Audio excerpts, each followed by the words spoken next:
When humans get entangled in moving parts, it typically results in traumatic injury or death. So what can we do to avoid this? Here are 3 key points. Now, firstly, we want to keep people away from moving parts. Secondly, we want to place guarding to physically cover or block people being able to interact with those parts. And thirdly, we want to remove ignition or energy sources so it can't physically start unexpectedly.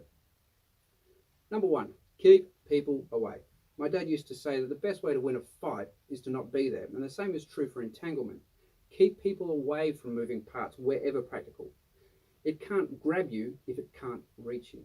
Secondly, physically block or cover moving parts so you can't actually touch them.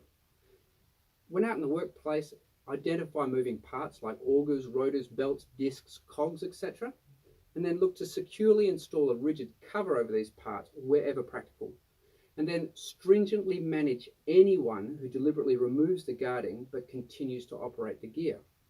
A common example of this is angle grinders where the guards have been removed. 3, if you do need to touch it, remove the energy source and or isolate the circuit.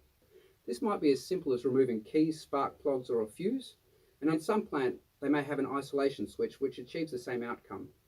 Some are less intuitive, and I'd like you to have a think about petrol-driven plant.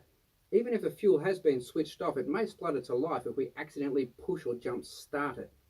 So let's recap. 1, keep people away from moving parts. Secondly, physically block or guard any moving parts.